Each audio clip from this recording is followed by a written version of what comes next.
Hello friends, welcome back to Abitha's kitchen. நம்ம இன்னைக்கு பார்க்க போகிற ரெசிபி ரொம்பவும் இன்ட்ரெஸ்டிங்கான ஒரு டிஷ்ஷுங்க. மீதமான இடியாப்பம் வச்சு ரொம்பவும் டேஸ்டியான ஒரு டெசர்ட் தான் ட்ரை பண்ண போகிறோம். அதுவும் குனாஃபா ஸ்டைலில். வாங்க எப்படி செய்கிறதுன்னு பார்க்கலாம். முதல்ல நம்ம ஸ்டஃபிங் ரெடி பண்ணிக்கலாம். இதுக்கு 2 டேபிள் ஸ்பூன் அளவு கார்ன்ஃப்ளவர், இதில் 100 ml அளவு பால் சேர்த்து கட்டி எதுவும் இல்லாத மாதிரி நல்லா இந்த மாதிரி மிக்ஸ் பண்ணிக்கோங்க.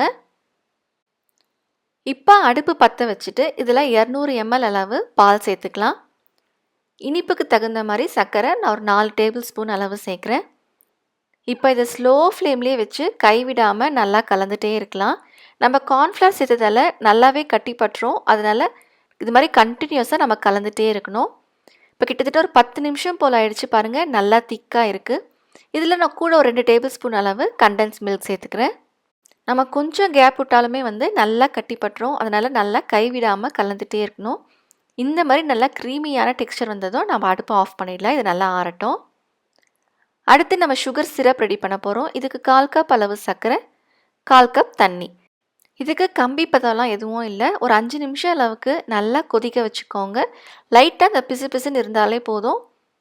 நம்ம குலோப் ஜாமுனுக்குலாம் செய்கிற அதே பக்குவம் தான். இப்போ இதையும் தனியாக எடுத்து வச்சிடலாம்.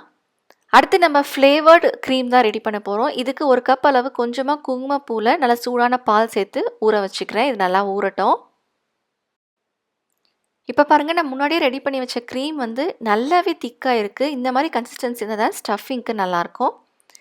நான் இன்றைக்கி 2 ஃப்ளேவர் தான் யூஸ் பண்ண போகிறேன். அதனால் 2 கப்புக்கு நான் இந்த மாதிரி பிரித்து வச்சுக்கிறேன்.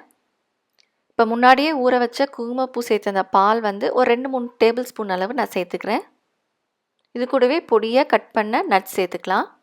அடுத்து இன்னொரு கப்பில் ரோஸ் எசன்ஸ் நான் கொஞ்சம் சேர்த்துக்கிறேன். இது ரோஸ் ஃப்ளேவருக்காக தான். இது கூடவே மல்லிப்பூ ஃப்ளேவர் வேணும் அப்படின்னா மல்லிப்பூவை வாஷ் பண்ணிவிட்டு பாலில் கொஞ்சம் நேரம் கொதிக்க வச்சு அதை ஃபில்டர் பண்ணி சேர்த்துக்கலாம். நல்லா மணமாக இருக்கும். இப்போ நான் முன்னாடியே ரெடி பண்ணி வச்ச இடியாப்பம் நல்லா ஆறி இருக்குது. சூடான இடியாப்பம் யூஸ் பண்ணாதீங்க. இப்போ நமக்கு எந்த ஷேப்பில் வேணுமோ அந்த ஷேப்புக்கு கட் பண்ணி வச்சுக்கலாம். நான் பாதியாக கட் பண்ணி இதை நல்லா சூடான ஆயிலில் போட்டு நான் ஃப்ரை பண்ணிக்கிறேன். இது லைட்டாக கலர் மாறுற வரைக்கும் ஃப்ரை பண்ணிக்கோங்க. இந்த மாதிரி நல்லா அழுத்தி விட்டுக்கோங்க. அப்போ அந்த இடியாப்பம் பிரியாமல் இருக்கும்.